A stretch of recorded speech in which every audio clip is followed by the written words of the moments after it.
Selfishness, like the comfort zone, takes a lot of crap. Well, hey there, welcome back. Have you ever enjoyed the work of someone else and thought, man, this really speaks to me. I love it. It's like perfect for me. It's really well done. Or you think, I couldn't like this more. And that can range from anything like a creative work or movie or a book, or even the way somebody took care of your plants. Have you ever noticed that more often than not, when you follow up on this stuff, you hear someone say the phrase, well, I kind of selfishly did it for me the way that I would like to have it done.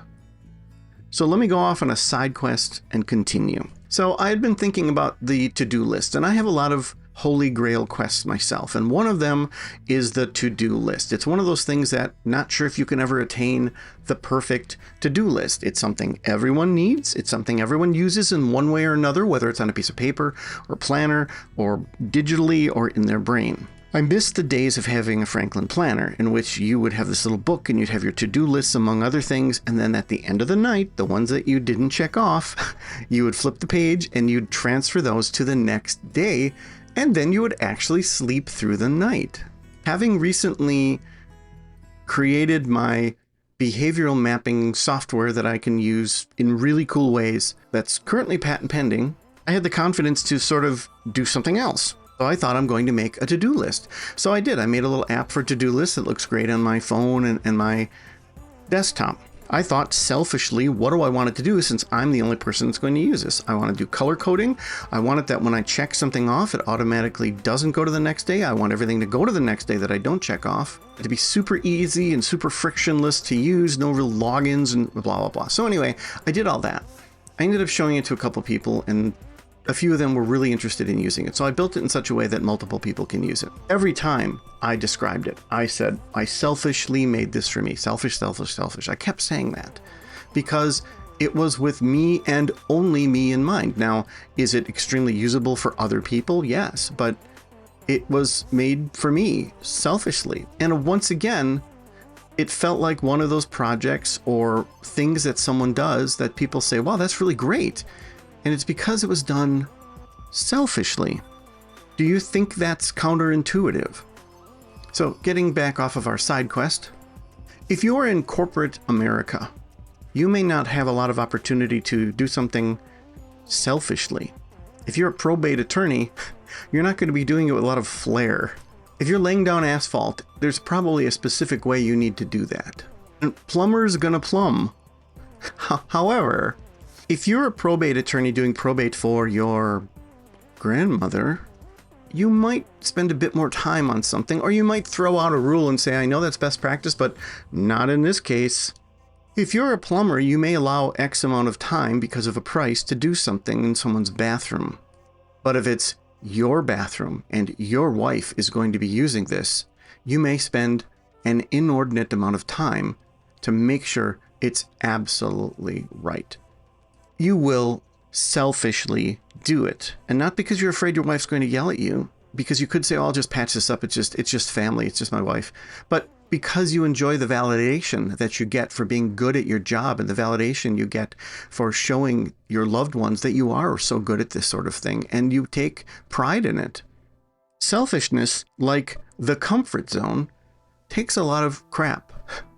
There's a lot of bad PR about both of those things that's kind of undeserved.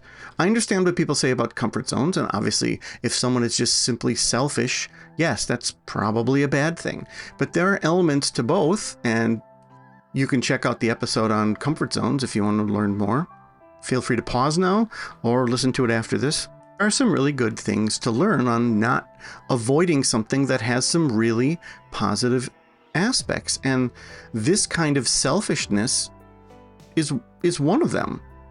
I would ask you, if there's something in your life that you do that you avoid being selfish in the way that you do it. In other words, you don't do it to absolute perfection or the way that if you're doing it for yourself, you would do it.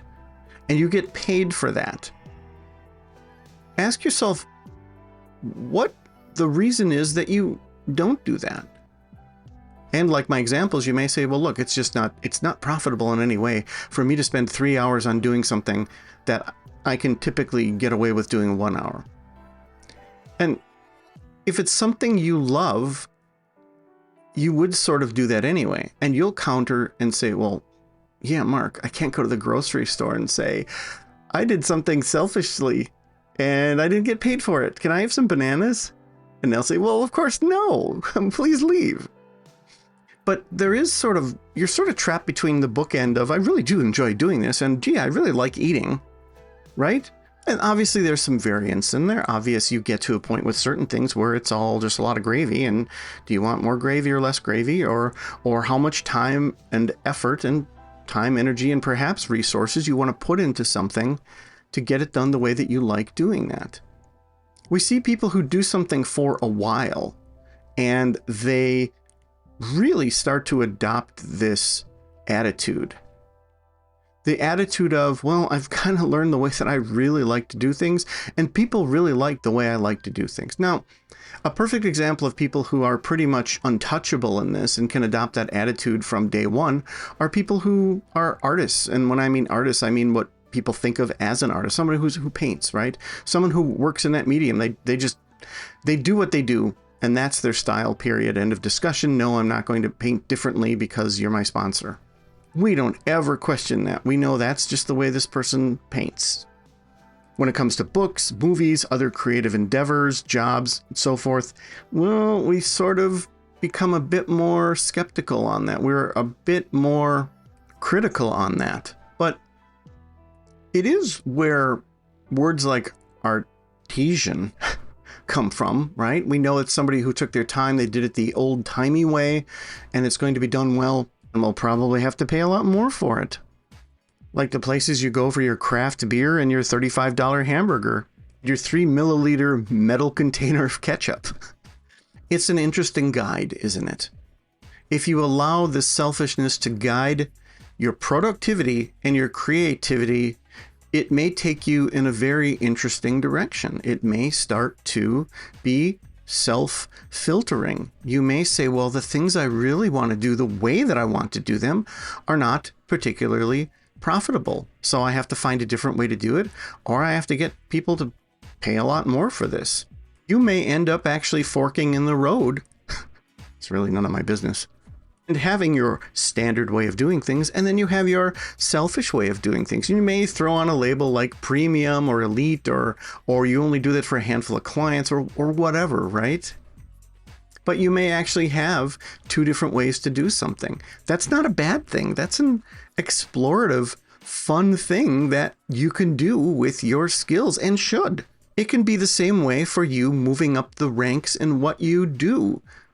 You'll get better and better at something, you'll become more meticulous, and you'll be in a position to do something the way you want it to be, which may be commanding an entire team or legion of people to do things the way you'd like them to do.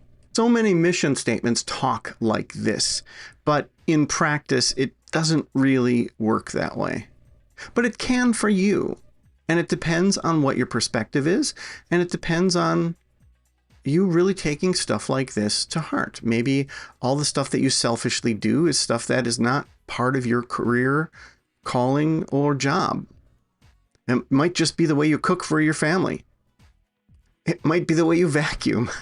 Or it may be the way that you write books and get raging, undying fans because you do it for you, and that same selfishness is what they are experiencing. And that's really when the magic happens, is that someone feels the same selfishness you do for doing something. They enjoy it as if they are you. And think about that. Think about how powerful it is for them to feel the way you feel when you're like, I'm just doing this the way I look. I'm doing it the way I want to. I don't care what other people want. I don't care if this is the right or wrong way. It's just my way of doing things. I can tell you I feel that way about my fiction and how I write dialogue, the way that I produce podcast episodes and write the articles for it, and a bunch of other things. So, as always, thank you for listening. I really enjoy your feedback. Take care of you, and remember that you are valued. See you later. Well, I just wanna be happy. How to get there? Glad that you asked me. I think it's different for everyone. Some of us need work, others need fun. Some of us need purpose to overcome. But try to do what you love when it's said and done. Cause there's so many differences in each of us. Trust your gut, it can show you what you want. Living life, every day, late at night, not okay.